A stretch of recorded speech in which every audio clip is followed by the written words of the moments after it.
I welcome you all in the topic homogeneous hydrogenation, which can be carried out by using the Wilkinson's catalyst. So first we will see what is the Wilkinson's catalyst. So Wilkinson's catalyst, it is used for the homogeneous hydrogenation and which is carried out by using organometallic catalyst. Organic complexes of metals such as rhodium, iridium, cobalt, they can be used as the homogeneous catalyst for the catalytic hydrogenation, and out of that the most important catalyst it is tris triphenyl phosphine chloride rhodium, and which is commonly known as a Wilkinson's catalyst, which is a red crystalline compound and it is a square planar complex. So this is the structure of Wilkinson's catalyst, which is a tris triphenyl phosphine chlororhodium complex. Now we will see the preparation of this Wilkinson's catalyst. This Wilkinson's catalyst, it is prepared by reaction between rhodium chloride in presence of excess triphenyl phosphine in presence of ethanol, so that here we can get this triphenyl phosphine chlororhodium plus triphenyl phosphine oxide. It is obtained as a side product. This Wilkinson's catalyst is used in the selective hydrogenation of alkenes and alkynes without affecting the functional groups like nitrile, nitro group, aryl group, carbonyl, ester, etc. So here we will see this is the one of the general example in which this alkene it is reduced by using this Wilkinson's catalyst.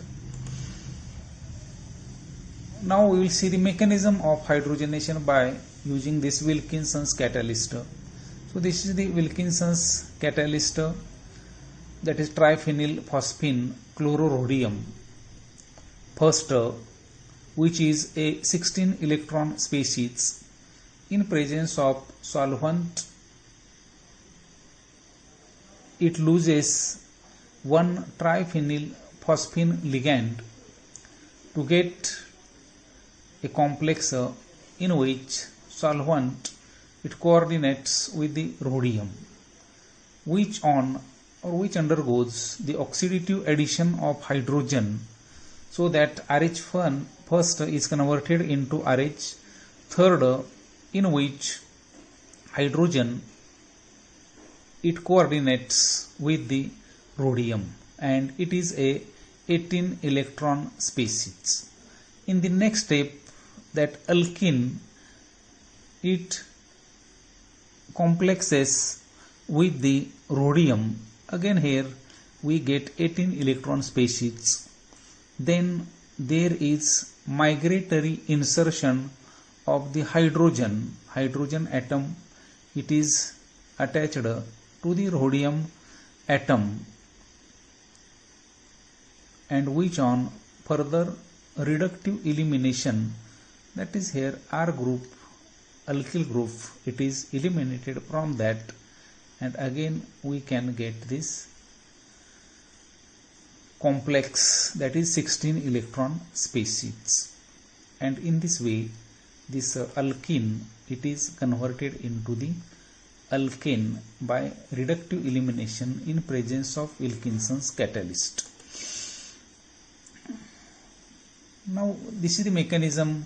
In this solution, this complex first it undergoes the oxidative addition of hydrogen to form the metal hydride, from which one molecule of this triphenyl phosphine dissociates. Then in presence of alkene there is establishment of the equilibrium, in which alkene competes with triphenyl phosphine for coordination with rhodium atom. Then there is intramolecular hydride transfer from rhodium to the carbon, which gives rise to alkyl rhodium complex having still one hydrogen atom, and then that complex it undergoes the reductive elimination and gives alkene with regeneration of the catalyst. Now this is the another example in which this reaction of this Wilkinson's catalyst with the alkene. So that here here this rhodium atom it complexes with the alkene. Further hydrogenation it is difficult. Though ethylene cannot be hydrogenated in presence of Wilkinson's catalyst under normal conditions, hydrogen transfer can be achieved with dihydro complex. So that first here dihydro complex it reacts with this alkene, and which after elimination it gives reductive elimination, it gives the alkane. Now the rate of hydrogenation. The rate of hydrogenation generally it decreases with the increase in the number of substituents on the double bond depending on their bonding affinities to the metal. It is also partly due to the steric factors. Here rate of this monosubstituted alkene it is greater than disubstituted 1,1 disubstituted, which is greater than 1,2 disubstituted, which is again greater than a trans disubstituted, then this is disubstituted, and which is greater than the tetra substituted alkene. And therefore for the successful hydrogenation, oxidative addition of hydrogen prior to the binding to olefin is important, and there is minimum differentiation of hydrogen and deuterium in the product when the equimolar mixture of hydrogen and deuterium are used. So that is the example here in presence of equimolar mixture of hydrogen and the deuterium, and here you will find that nearly about equal amount of the products these are formed by using hydrogen and deuterium. So by using this Wilkinson's catalyst we can carry out the selective hydrogenation of olefins. So Wilkinson's catalyst it is used to carry out different types of hydrogenations.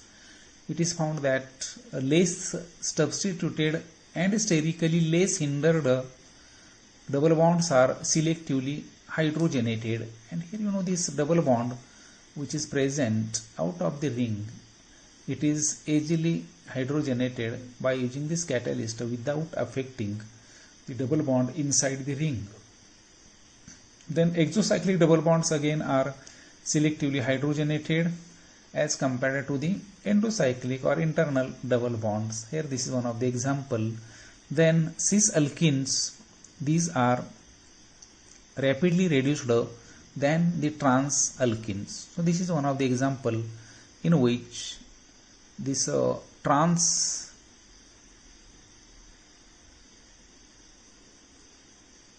alkene it is not affected, and only here this cis alkene it is reduced by using Wilkinson's catalyst.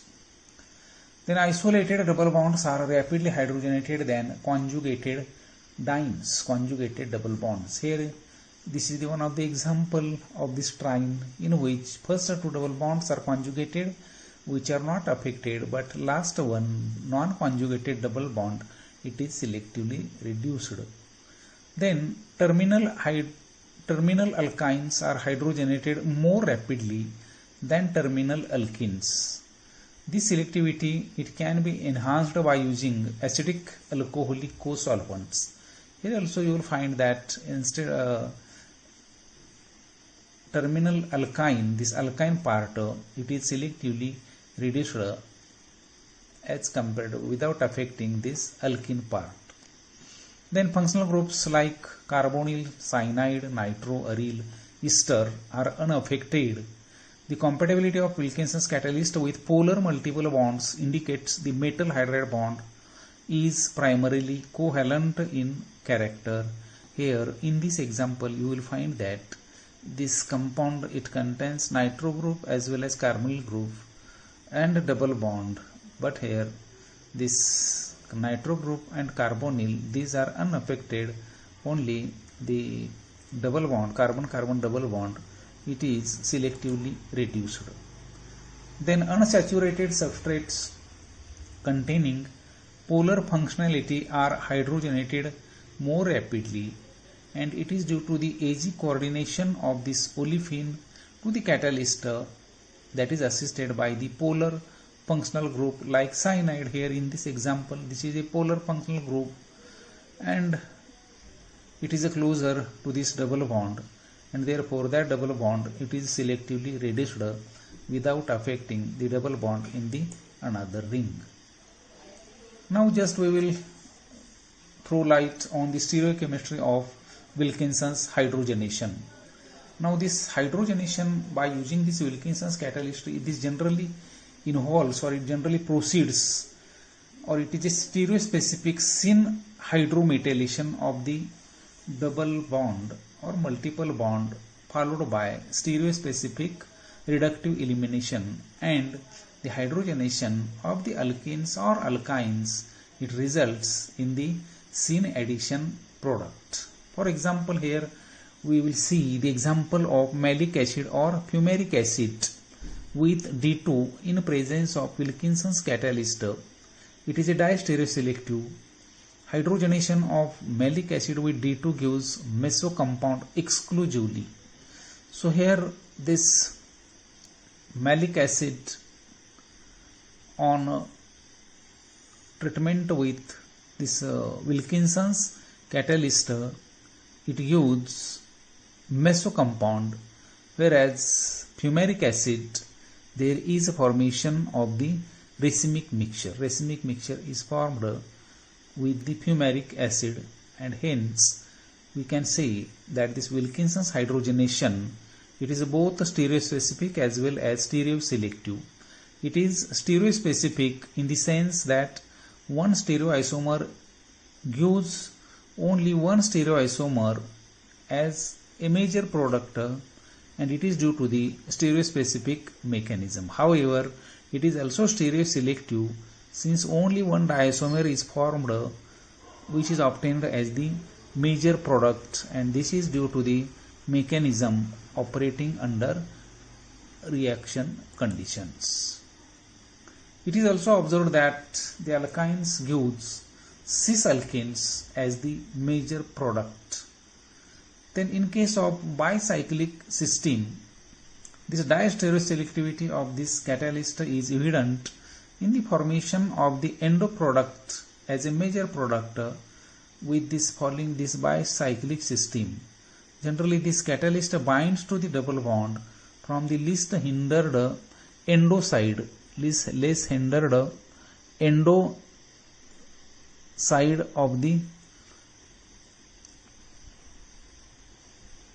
binds to the double bond from the least hindered exophase of the bicyclic system, that is followed by the syn addition of the two hydrogens. So now here if we see this bicyclic system, then you know this is the exophase. So exophase, it is easy for the attack or for the coordination with this alkene group carbon-carbon double bond because it is a less hindered site. Whereas if there is attack from the endo site, then you know there is a steric hindrance, and hence this coordination of carbon-carbon double bond with this catalyst, it is difficult, and therefore here we get exo product as a minor product, whereas endo product, it is obtained as a major product in this reduction. Now decarboxylation, carbonylation with Wilkinson's catalyst. Now rhodium, it is a low valent and coordinately unsaturated metal, and it can bind to the carbon monoxide strongly.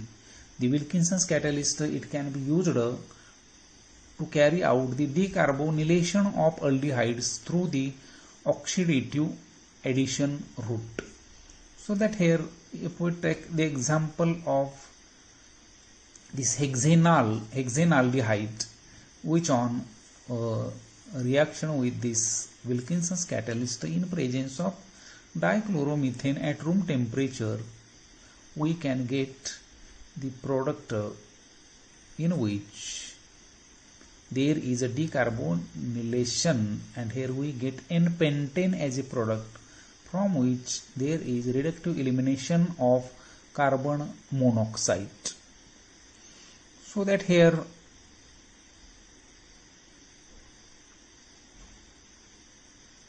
this is the catalyst, Wilkinson's catalyst. After elimination of this ligand, we can get this rhodium first, and then there is oxidative addition of the aldehyde to get this complex, which on this de-insertion it gives this complex in which CO is attached to this rhodium, and which on reductive elimination we can get this alkane, RH alkane. And here this conversion, this dissociation of carbon monoxide is not possible under the normal conditions, because this rhodium, it has affinity towards the carbon monoxide, and this process is non-catalytic since the catalyst cannot be regenerated. The complex chlorocarbonyl bis triphenylphosphine rhodium formed during the reaction is quite stable, and it is not possible to dissociate carbon monoxide ligand at mild temperature. Hence, stoichiometric amounts of the complex is required to carry out this conversion. Thank you.